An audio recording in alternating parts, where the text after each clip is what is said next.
So Reimagine Together was founded by Dani, Amirian, and Allison, Hirsch, two amazing, passionate mothers who gave up their careers to really care for their kids, and they dedicated their lives to supporting families and navigating these complex systems, and really just to help shape their kids' lives.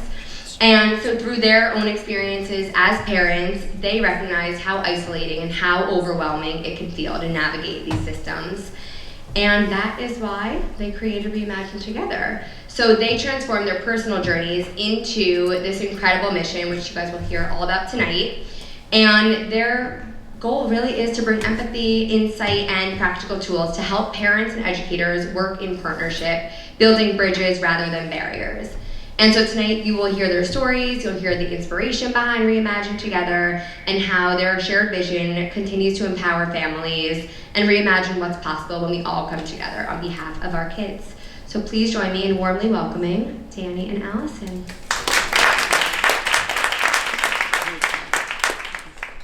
All right, so let's start. Will you guys both tell everyone a little bit about your professional backgrounds? Hi, I'm Allison. I actually started in the medical field. I worked in research at Memorial Sloan Kettering for 5 years in different areas, and then I decided that I wanted to be more hands-on, and so I went back to get my registered nursing degree, and I went back to Sloan Kettering to then continue to work there in neurology, neurosurgery, and the neuro ICU. I always knew that I wanted to help people during rough times, and so that was an amazing experience that I had. I also have a background in being a birth doula, as well as an infant development instructor from ages 0 to 2. Well, that's a very tough act to follow. I'm Dani, for everyone in the room that I haven't formally met. It's a pleasure to be here tonight. Thank you guys all for coming. I have a very different background than anything in education or nursing or anything really to do with children. I actually have a background in media marketing. I spent 8 years working in media marketing. I spent 6 years at CBS Television Network, where I ideated and created strategic marketing campaigns that reached millions. I spent 2 years over at Condé Nast Entertainment, where I actually sold digital advertising for some of the biggest brands in the world. So very different background. That's why we complete each other. It's true. We're two peas in a pod. I'm sure a lot of people did not know that about your backgrounds, and they didn't expect you to say that, but thank you guys for sharing. So I want to go a little bit more into the personal aspect about this. So how it started, what it was like to navigate those early years, and then ultimately what brought you to the specialized world and this field. My favorite topic, I get to talk about James. The love of my life. I have 3 beautiful kids. My eldest son, James, is 8 years old. You see him behind me. He's magnetic, he's magical. There's no words to describe him. Anyone who's ever met him knows that. James is currently at the Gateway School, who so generously hosted us tonight and been a really big cheerleader as we just launched. My middle daughter is in 1st grade at Ramaz, a Jewish day school on the Upper East Side, and my youngest daughter is 2.5 years old. Our journey in the special education world has always started and been surrounded by James. At 4 months old, we noticed that James's eyes were crossing. We went to our pediatrician, who led us to several different developmental ophthalmologists, and we found out that James had something called strabismus. For those of you in the room who don't know about strabismus, it's an eye muscle disorder where sometimes your eyes are inward crossing or outward crossing, and sometimes you can patch to sort of exercise the eye muscles out, or sometimes you need a surgery. Well, with James, we needed the corrective eye surgery. So what happens is when your eyes are super strained is you're actually not seeing binocularly nor dimensionally. So that obviously really hindered James, and he was not able to hit a lot of his very key developmental milestones from age 0 to 7 months. 7 months we went under with the best doctor, and we did the corrective eye surgery, which was a home run surgery, right? His eyes were aligned, everything went great, except then we realized, oh my God, James is really behind. So we had a lot of catching up to do. I was still working in corporate media. My pediatrician gave me a 311 number. What do I do with that? I'm calling, I'm getting no answer. I'm going back and forth, schlepping from my office, home, meeting with all these different therapists. I wasted no time. I had no one to turn to. There was no service. What do I do? How do I get these services? what does it mean? So I started Googling best speech Upper East Side, best OT Upper East Side, best feeding Upper East Side. And I just started working with a rendition of private therapists, many of whom are in the room tonight, and also went through the EI process. And I started to notice how there really was a tremendous void to sort of connect all of the dots. From there, James, we slowly got him, sort of catching up on, some of the developmental milestones, but he was still lagging. He went to a TWOS program. If I tell you guys I've gone through everything, I've gone through everything. And not just me, my husband, he's a great sport, he's here too. We've gone through everything. We've held him back. We've dealt with that whole saga of holding a kid back. We've gone through EI. We've gone through IEP meetings, IESP meetings, doing the DOE. I'm on my 3rd round, working with neuropsych evaluators, working with countless different therapists. We've worked with every specialist under the sun, developmental pediatricians, ENTs, neurologists.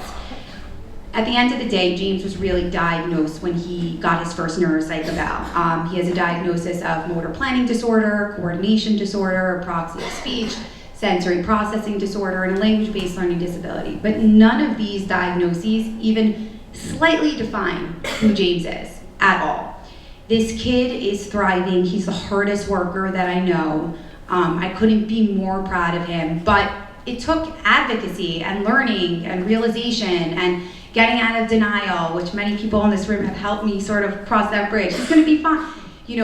I can't even express how important it is to find the right support, but also the right school placement that can truly support your child. And I'm very grateful for Gateway, because this is a space where he's able to be understood and he's able to learn in the way that, resonates with him. And I'm very grateful. So that's a bit about my journey. Toss it off to Allison. Get your tissues out. I have 3 kids as well. My oldest son is 7 years old in 2nd grade, and I have 4.5-year-old twins, boy and girl, Emma and Dylan. And our journey started when my twins were born. Emma, from the beginning, I just noticed, I had that mom intuition that something was just not right. There were no physical symptoms, there was nothing, during pregnancy and my genetic testing, nothing. Everything was fine, but I just had my mom intuition that something wasn't right. And I listened to it, and I kept on bringing it up, and I kept on, I was told constantly, don't worry, she's fine, you can't compare her to her twin brother, everything's fine, she's chill, she's lazy, and I knew that that wasn't it, because no baby is born lazy. And so I advocated, and I got her lip and tongue tie released, and I did some body work, and that didn't help. And then I asked for a script for PT and OT, and we started that. And there wasn't enough progress quickly enough for me to say, okay, we got it. OT and PT is enough, she'll be fine. My older son was in PT when he was an infant, and I saw the progress steadily, and I knew that that wasn't happening with Emma. And so when she was 7 months old, I took her to the chief of pediatric neurology at Cornell, who is the most amazing human being in the world. And he was the first one to actually look at me and say, I hear you and I see you, and let's figure this out. And so from there we started a whole series of testing and assessments, and one thing led to another. And when she was exactly a year old, actually the day after her first birthday, she was diagnosed with a very rare genetic disorder called SYNGAP1. SYNGAP1, I'm sorry. She's allowed to get emotional. She never gets to cry. This happens every time, especially because my mom and my husband are sitting here. SYNGAP1 is a very rare genetic disorder. There are 1,600 people in the world with it, and no cure. But Emma is amazing. She is a warrior. She is the most resilient little girl in the world. She's nonverbal, but she is an amazing communicator. She communicates through gestures and signs and pointing and laughing and taking your hand and walking you to places. And she smiles at you and imitates you and approximate words. And she's just, amazing. She gets her word across no matter who's in front of her. SYNGAP comes with a lot of different symptoms since it's a neurological disorder. So you can imagine that she's affected in every single way. Like I said, she's nonverbal. When she was 23 months old, she had her first seizure. And since then, she's been having about 100 seizures a day. Her seizures are unfortunately drug resistant, and we've been through countless amount of medications and nothing's really helping. But again, every time she has a seizure, she gets up and she continues to work her little butt off and fight and thrive. Seizures, I don't know if you guys are aware, but it basically creates this kind of like an electrical outage in your brain. And so every time that happens, your body has to restart. So that happens to her 100 times a day. And despite all of that, she's walking and she's running and she's climbing and she's smiling and she's imitating and she's silly and she's affectionate and she's the most amazing little girl in the world. When we got that diagnosis, we started an intensive program. She was doing it 6 days a week for 7 hours a day, and that transformed her life. After that, we continued with EI. She was getting over 20 therapy sessions a week. We then were doing also privates. We did CPSC. We did everything that you can imagine. All the resources that the state and the city have to offer, we did. OPWDD, CDPAP, respite, parking disability permit. Really, we've done it all.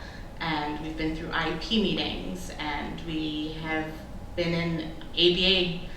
She's actually in a ABA program right now for 5 hours a day, and we're hoping to transition out of it at the end of the year so that she can be in a more social environment, which that's what we want. We follow up at CHOP every 6 months, but needless to say, we've been through it all the challenges that you can imagine. But through it all, she continues to thrive, and I continue to advocate for her, and she just makes me understand how resilient we have to be in order for our children to succeed, because we can do it, and we can get the resources, and we can give them everything that they need so they can live to their full potential. Wow. Thank you guys both for being so vulnerable and for sharing these personal stories. I'm sure everyone is really taking it all in. It is evident how much heart and how much compassion and just how hard you guys have worked for your kids, and that means a lot. I want to talk about Reimagine Together. What sort of got you to this point? Why did you create this, and what inspired the two of you to take these two very different personal experiences and bring them together? That's a great question. So when we say Reimagine Together was born out of our own experiences, it really was. It really began with countless conversations between Allison and I. We felt like there was just this tremendous void amongst parents. People would come to us asking us, who should we go to? What should we do? How should we tackle this? And we felt like there was no central hub. There was no one-stop shop to sort of connect all the dots for you. People are talking to you in acronyms, right? IEP, ISP, OPWDD. What does that mean? It's like a language you have to decode. There is no one to sort of bring everything together and really make you understand and give you sort of a clear path forward. So that is really the origin of Reimagine Together. I don't know if you want to add anything. It's so true. There is a huge void, and a void that shouldn't exist. And so we created Reimagine Together to fill that void. So parents don't have to go through what Dani and I went through in researching, trial and error, and doing everything on our own. We, between us, have so many resources and so much experience, and when we put our minds together, we really experienced almost everything that you can experience in this world. In addition to that, parent connection within this space is one of the most important things. I know when Emma was diagnosed, Dani was the first person I went to and I told, because I've known her for 5 years at the time, and she was always so open about James's challenges, always. And even though we weren't best friends at the time, I went to her and I was like, what do I do? And I broke down in tears, and she was like, this is what you do. You're gonna call this person, you're gonna do this, then you're gonna set up an appointment with this. And I did that, and it changed our life. She actually set me up with the most amazing physical therapist who's here, and within 3 weeks, Emma was walking. So I can only say that Reimagine Together was created for parent connection and for us to help support you through every single step of the way, to help you advocate for your child, to empower you, and to tell you that as overwhelming as it is, everything will be okay. This hub that you guys are building is incredible, and I know it's growing every day. I'm sure a lot of the parents here can really relate to that sense of confusion and isolation. So it is incredible and amazing. I want to go a little bit deeper into what Reimagine Together actually does, what you guys offer, and sort of like what services you provide and why they're so important for families right now. Also, very good question. So here's our elevator pitch. Reimagine Together is a concierge service. We help parents. We never touch or see the child. We're not doctors, we're not clinicians, we're not certified. We are essentially parent advocates, but really parent navigators, right? So we help parents navigate the complexities of developmental delays, language-based learning disabilities, and special needs, and everything in between. We have spent over a year building a very robust network of the best. Speech, PT, OT, feeding, neuropsych evaluators, attorneys, getting savvy with LBLD schools and specialized schools, neuropsych evaluators, literally psychologists, psychiatrists, city processes, EI, CSE, CPSE, OPWD. We are your one-stop shop. We really meet with parents. We partner with you in person, which Allison will touch on, and we basically create a very customized, targeted, holistic roadmap for you to then implement with names, with numbers, with credentials that make sense for your family, right? Both financially, location, in office, in home. It's very granular and very targeted, and I think that that's something that separates us from any other service that's ever been around. We want you to wake up and have your morning coffee and feel like, I have a plan, I know what I'm doing, I got this. It is overwhelming, no matter where you are, and it doesn't have to be. There are so many great resources out there, it's just very hard to sift through them and sort of filter through, and that's what we're trying to do, but also hold your hands and empower you along the way. Exactly. And to add on that, we are really there for connection. So in this world, everything is so digital and virtual, and everything is Zoom calls and virtual meetings and emails, and there's no one-on-one anymore. There's no face-to-face interaction. And within this world, it's so important to meet people face-to-face, give them a hug and be there to support them and go through it with them. I mean, a virtual meeting and an assessment virtually is nothing like an assessment in real time and with the child. So we really, really emphasize that, and I think that also sets us apart. Another thing we do, Dani touched upon, is we really partner with you. We will be with you every single step of the way. We have different levels that we can, and how we can support you, and we're there for you. We're there to hear you, to listen to you, to guide you, to really match your child with their unique therapist, because a speech therapist for Emma, who is nonverbal and uses an AAC device, is very different than a speech therapist that would be appropriate for James, who is very verbal and has issues with word retrieval and apraxia. So we really take the time to listen to your needs, to listen to your child's unique story, and match them with a unique therapist that fits their needs, a unique neuropsych evaluator, everything matches them specifically. And we go deeper than that, and we actually connect with them, we talk with them, and we don't just give you numbers and information. We are there with you every step of the way.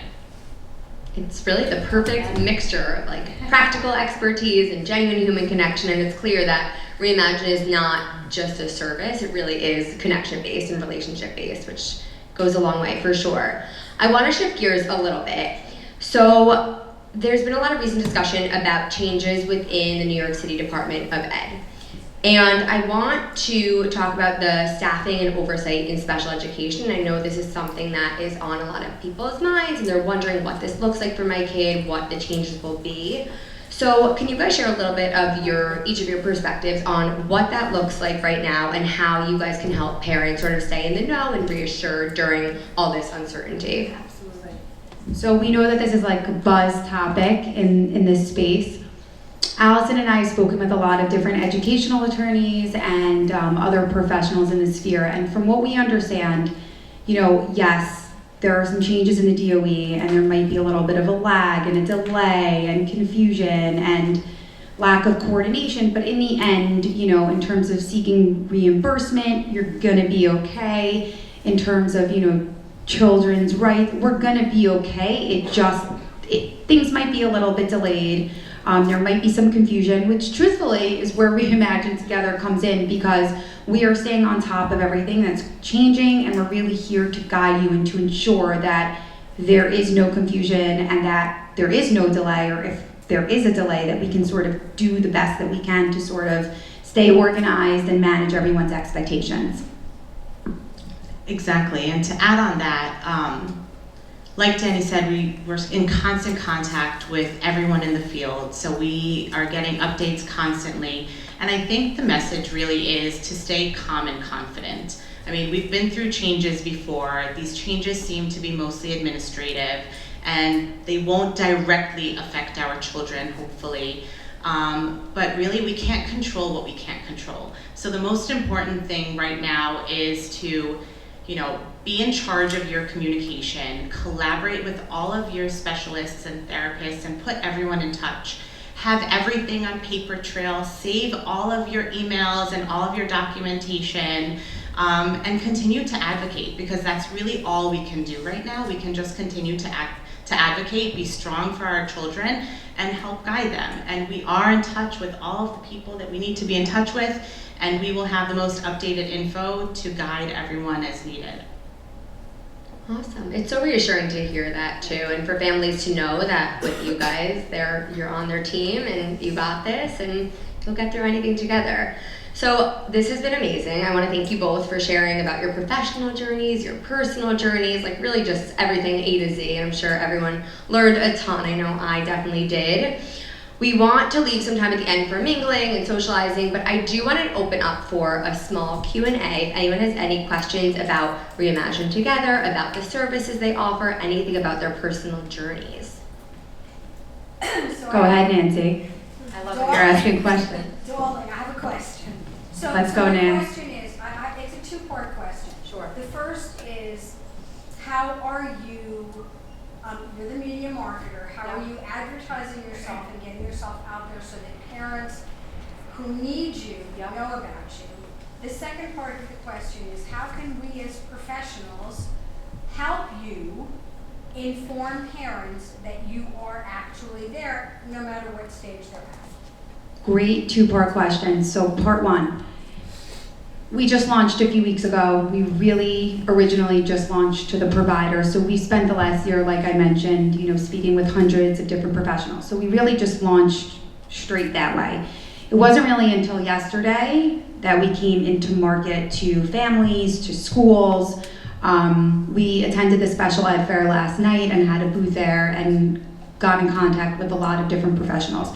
Our game plan is building a really robust social media marketing campaign, obviously, because that's where the world is, and really getting into schools, partnering with schools, partnering with pediatricians' offices, right? Because they're really the first line of defense, to be honest, when parents are concerned about what's going on with their child. So I think our game plan is to put ourselves everywhere that we possibly can and sort of hustle, right? Do small boutique events like this where we can get in front of some people in the industry and speak, go do trade shows, go partner with schools, go take meetings, go tour recreational activities, camps, supportive camps, really just, social media, take meetings, hustle, promote ourselves digitally, partner with other, really popular and influential people in this space to sort of help us amplify our message. And part two to the question is, I would say everyone in here who is an educator, whether you're a private resource or a school resource, we are a great resource for families. We know they exist in every single school, whether it be mainstream, LBLD, specialized, whatever it is. They're there. And instead of you guys having to go through your Rolodex and sort of overextend yourselves, right? And look, who's still practicing OT? Who's doing this? Who's doing that? Are they available? You just refer to us. And I'm promising you, we took the year, we took our own experiences. We know who we're referring. We're referring the best of the best. We're taking the time to really, really, really personally match you and work with you and make pivots if needed. And I think just to add on that, we're really taking the time to build relationships. And I think that part of our business, Reimagine Together, is based on relationships. We are building relationships with therapists, we're building relationships with neuropsychologists, we're building relationships with medical specialists, with really everyone. And so I think through those relationships, it will naturally come. I think this is a space that there's a huge void, and it's really, really, really needed. And once everyone finds out about it, I mean, I wish there was something like this when I was going through it. So I think it's really what Dani said, and also our relationships with everyone. Everything is so genuine and from the heart that, yeah. Go ahead. Hi. My daughter Joey was in school with Emma. So Allison has been a friend for a couple years now, and we've shared stories and therapists and things like that. So I have another two-part question. The first is, how do you think about charging families and pricing structure? Is it by project, which is like, I really need help with EI? Is it, I want to work with you for a year? Like, what does it look like for that? And then the second question is, I remember when I went through, like, Joey got discharged from the NICU, and I had to sign her up for Medicaid. And I was like, I have a bachelor's degree, and English is my first language, and I am struggling with this, and it is so confusing, and it worries me for those who are not college educated and those who do not speak English as a first language. What is your strategy also for like community outreach? Because you hear concierge, you think luxury, and like Joey's school is so diverse. It's probably 50% low income students and 50% students who pay full tuition, and there's such a wide breadth of students in New York who like need these kinds of services. So how are you thinking about that? It's so true. So we actually have different tiers. So really, anyone can work with us based on what tier they want. We have tiers that it's much more hand-holding, and we're really part of every step of the way, and we're CC'd on emails, and we have a private WhatsApp group, and we're going to IEP meetings with you, and we're going to school tours with you, and we're doing everything with you.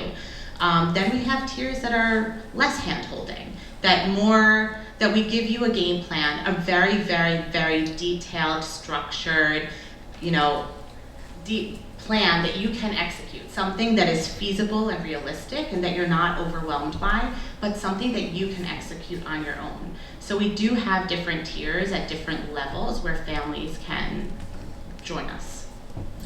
And just to add on to that, we're also working with a few different companies that we're speaking with who actually really negotiate and sort of specialize in basically going through insurance companies. So they actually fight those battles for you, and we're working on having sort of a little Reimagine Together, sort of like passcode and dashboard where our customers would get sort of like an exclusive where you can submit your super bills, or your providers can submit your super bills through this channel, and then actually get reimbursed for a pretty good amount of your private pay. So we are trying to find very economic ways of helping families, because we firsthand know how expensive these services can be at the end of the day, and we want to be approachable. And to add on that too, we also have within our referral list neuropsychologists that work with the DOE, that you can get an evaluation through the DOE with them. Neuropsychologists that take on pro bono cases or sliding scale cases. Same thing with the attorneys. Same thing with all the therapists. So we really have spent, I think, a year and a half creating a very, very, very robust and diverse list of therapists, professionals, anything you can imagine, so that we can accommodate everyone that needs. Anybody else? Any other questions? So Go ahead. I'm a see it. So if Okay. I wanted to come to you to Sure. do the research for a family who's not on board yet, Yeah. that's totally within. Absolutely. Yeah, go ahead. I have a question just about geography. So Sure. first of all, it's an amazing service. I'm a neuropsychologist, and to your point, I don't have time to go out and really feel out. I mean, I know the people that I know, but knowing about sort of the full range of clinician sectors is really great. That you say, you need this, and go here. I see families around New Jersey and Westchester. Mhm. Are you, which is like a whole different system? Ballgame. So are you like really New York City focused, or do you have like connections with other We're New York City and Brooklyn based right now. Like we said, we just started out a few weeks ago, but our hope and dream is to grow everywhere. We know that there is an extreme need, not only in New York, but everywhere in the States. We've had people reach out to us from Florida, from New Jersey, from Westchester saying, you know, can we attend this live seminar that we're doing? Can you help us here? And we're not yet fit to do that because we really need to become very well versed in all the different states' policies, but we really are hoping to grow in those areas. Another question. I love the questions. We've got 2 questions. We'll go. Then Alyssa. Demographic question. Sure. Are you focused on students on the younger side, or are you going kind of all the Good way? question. We're really birth through high school. Alyssa? Hi. So question, but also wanting to give information for everyone first. I actually happen to work for the city, like the central office, and it is a really interesting place to be at as someone who has always been an advocate. I was in the classroom for a very long time, and I am where I am now because I wanted to change the system. And there is information on New York City's website that says you can request an independent evaluation that is paid through the city. That's your taxpayers' dollars, right? That's any of the boroughs. And I guess what I know the answer, but I want you to share with everyone, is that are you partnered with psychologists, neuropsychs who will accept that voucher? Because, just to give you an insider scoop, the city will send you, okay, these are the 20 people that will accept that. That is not true. You just have to make sure you have a partnership with someone and they'll say, yeah, we'll accept that. It's a $5,000 match. And maybe that provider be like, we also do need an additional $2,000. So I'm making up a case. So is that something that that you're sharing with families in the case of, let's just say, a child who goes to public school who is in 3rd grade, not reading, not meeting their milestones? Are you able to help make that roadmap for them? I said a lot. I'm trying to process what you're Short saying. answer, yes. Long answer, yes. Like I said before, we have partnered with different specialists, neuropsychologists, therapists that do take those vouchers and will accommodate those students. We know about this policy. We know that that is something that is available. Not, there isn't an abundance of people that accept it, but we do have a list of people that do accept it, and the wait list is not that bad. And it's important for families to know that. In addition to that, we do work with a company that will help you submit for out-of-network benefits. They will do all of the work for you, and they will get you really most of the money back.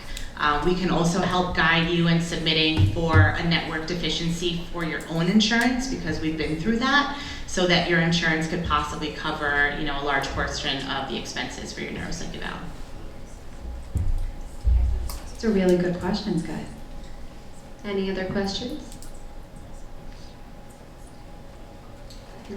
Okay, well, thank you guys so much for coming. Thank you guys all for coming. Thank you guys so much for joining us. We really appreciate it. And if anyone has any other questions, you have our information, our email, our Instagram, and we look forward to collaborating.